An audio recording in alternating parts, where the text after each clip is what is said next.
The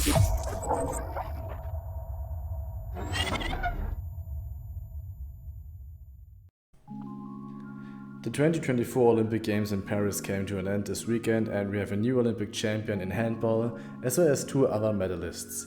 In this video we'll take a look back on the whole competition, rating each team based on their performance and the expectations. I also did a prediction ahead of the games, so we can look back on whether they came true or not, but now, without further ado, let's get into the video. The Olympic Games saw 12 teams competing for the medals. We had 2 groups of 6 and the top 4 would get a spot in the quarterfinals. Group A was highly competitive. Group B had the 2 biggest title favorites in it with France and Denmark. This competition was not only a highlight when it comes to the sport itself, but it also was the final competition of the 2 GOATs of handball, Mikkel Hansen and Nikola Karabatic. Both have ended their career with this final tournament. The first match day started as expected. Spain beat Slovenia 25-22, Egypt beat Hungary 32-35, and Croatia struggled a bit but still beat Japan 30-29. Norway beat Argentina 36-31, all as expected so far. But by the evening the first upsets happened. First, Germany beat Sweden 30-27, taking down the group favorites and basically setting itself up for a top spot in Group A, which was important as they would probably avoid facing Denmark in the quarterfinals this way. It was a strong team performance. Sweden, however, did not show their best handball. Only the goalkeepers on both sides, Palika and Wolf, stood strong with 13 saves each. The first highlight, however, then happened in the next match. Hosts and defending champions France played Denmark. Many, including me, thought of this as a possible final matchup, and it also was the last meeting of Hansen and Karabatic. Unfortunately for the hosting nation, Denmark obliterated them 37-29, showing themselves to be a class ahead of them.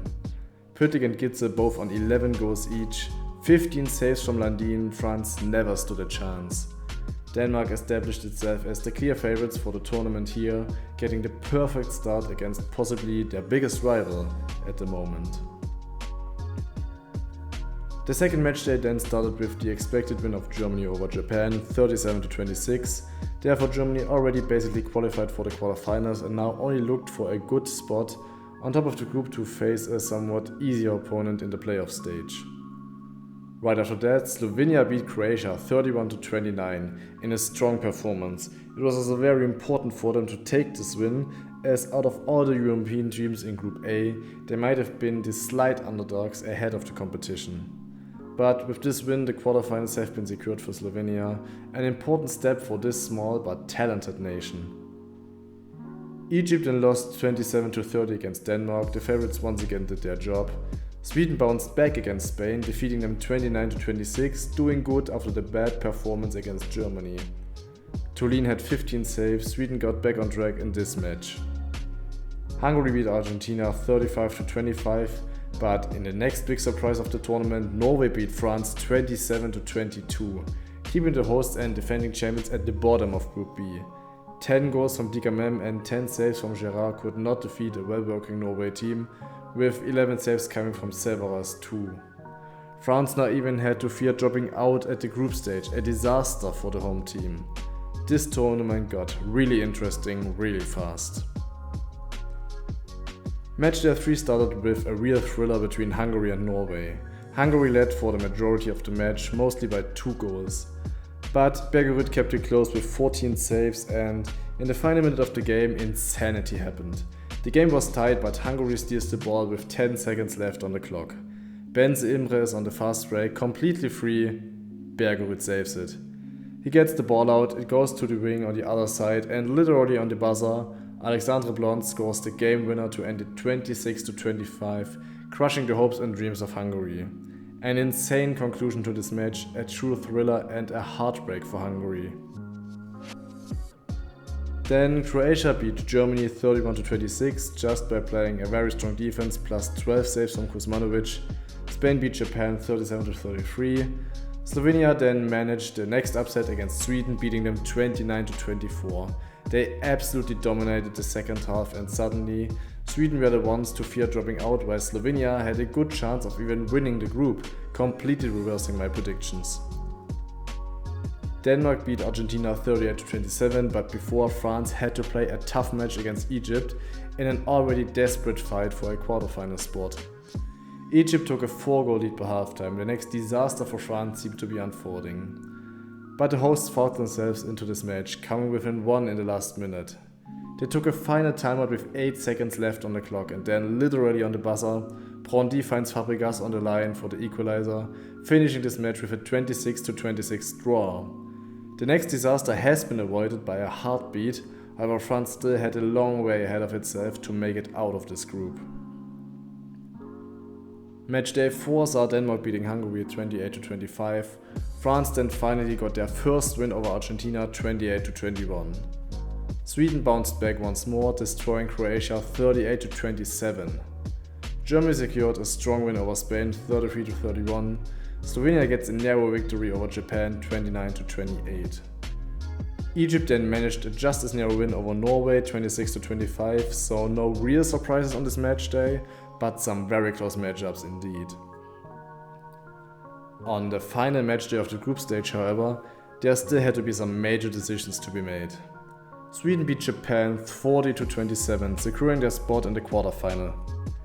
Egypt then beat Argentina 34-27, also getting there comfortably.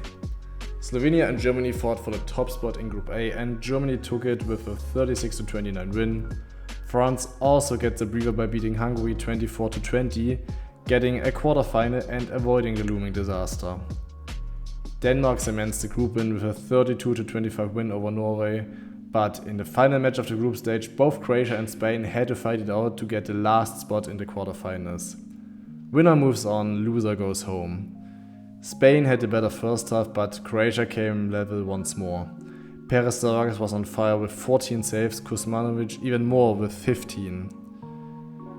The decision had to be made in the final minute. Ivan Martinovic equalizes with 16 seconds to play, but Aleix Gomez scores the counter with 4 seconds left, and Spain wins this match 32-31, advancing to the quarterfinals by a single goal. An amazing endpoint to the group stage, heartbreaking for Croatia of course, but what an exciting group stage this has been.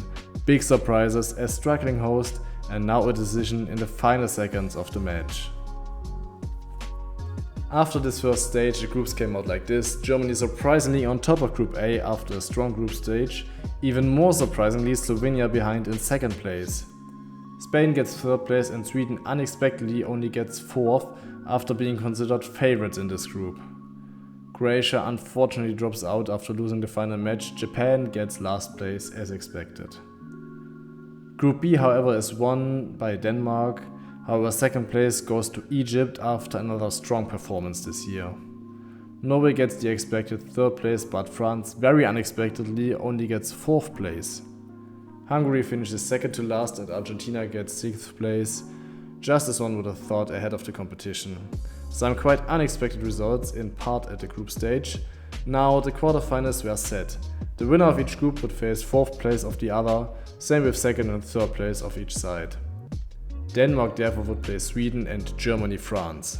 Amusingly, Germany fought for the top spot in Group A to avoid meeting France or Denmark at this stage. Denmark also would have liked an easier opponent than Sweden at this point. However, due to the bad performances by both France and Sweden so far, these were the matchups we got. Slovenia also would face Norway and Spain, Egypt. After Spain only made the quarterfinals by a single goal, the next nail-biter happened against Egypt. Spain led by halftime, but Egypt came back and the match had to be decided in overtime. Perez de Vargas had 17 saves, just insane numbers, and in the final minute of overtime, Aleix Gomez takes the lead for Spain with goal number 9 from 9 shots for him. Egypt tries to force the next overtime, but the final shot is saved and Spain takes another step in this tournament by the skin of their teeth. Egypt drops out, however they showed another great performance here. Norway against Slovenia saw an unexpectedly strong victory by the Slovenians. They led throughout the whole match by about 4 goals and take out Norway 28-33. Alex Svár scored 11 goals, Norway just had no answers in this match.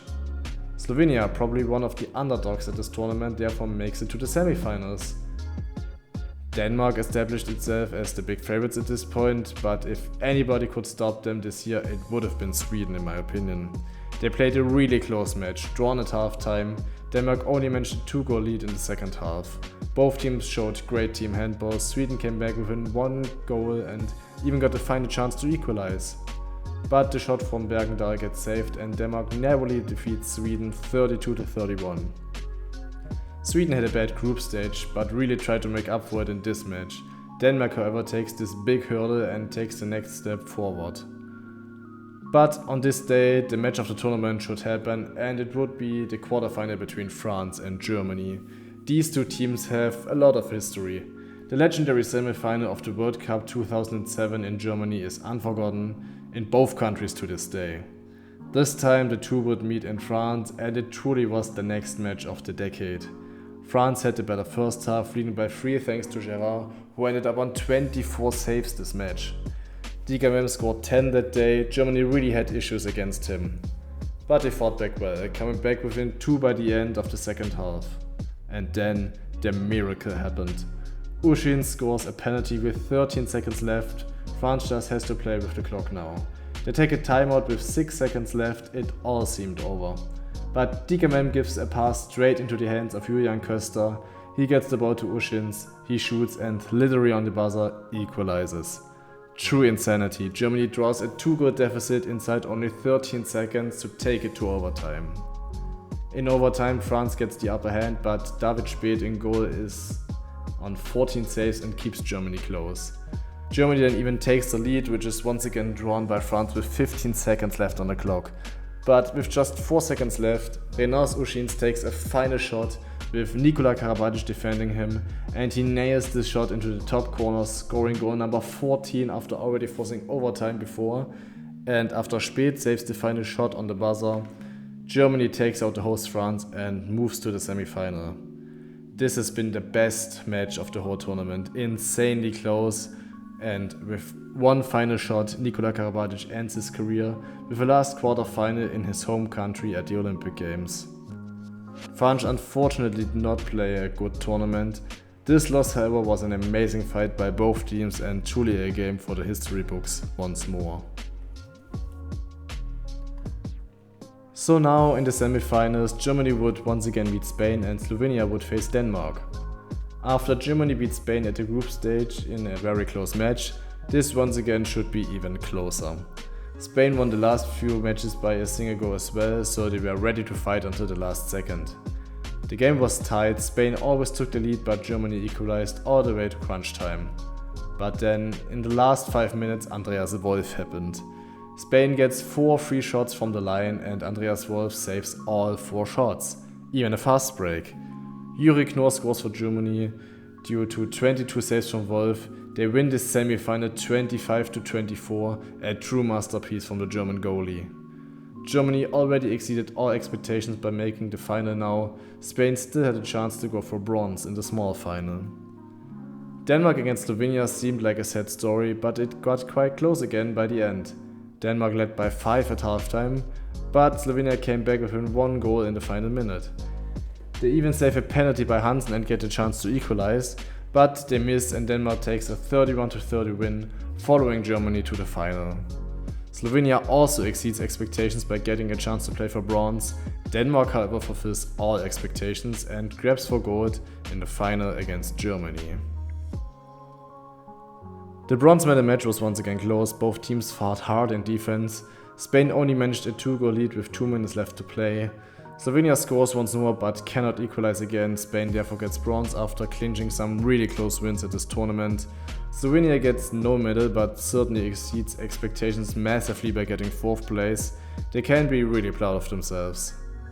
But now it was time for the gold medal match. Would Germany manage to fight their way into this match against the big favorites? Well, no. From the start, Denmark showed that they are the best team in the world right now. They led by 9 at halftime already, absolutely destroying Germany. Gitzel once more with 11 goals, Landin with 10 saves. There was just no question who would become Olympic champion that day. Denmark wins the final 39-26, crowning themselves Olympic champions of Paris 2024. Mikkel Hansen ends his career with an Olympic final and a gold medal. Hans Lindberg becomes only the 6th player to having won all the biggest titles in handball. The World Cup, the Euros, the Champions League, the European League, the Bundesliga and now the Olympic Games as well. This Denmark team has been truly the best at this tournament, especially Gitzel and Pytlik dominated, and Germany still can be proud of making the final and getting silver. Not many expected this from them this year. After the final, the All-Star team also has been named, starting with Niklas Landin in goal. I think the decision was between him, Wolf and Perez de Vargas. They all played amazing tournaments. Landin is a deserved winner here for sure. On the left wing, Dani Fernandez from Spain got the vote. He was great throughout, so I think it is a good choice. The left back had to be Simon Pytlik. He was just the best player at this tournament, just behind one certain teammate of his, who I will get to in a moment. Best playmaker was given to Yuri Knorr, which is okay, but in my opinion Alex Solar should have been here. He was insane for Slovenia and for me just more impressive compared to Knorr. The right back goes to Renas Ušins. He was the best player for Germany at this tournament and the second best right back. This nomination is totally fine for a reason I will get to. Best right wing was Blas Jans.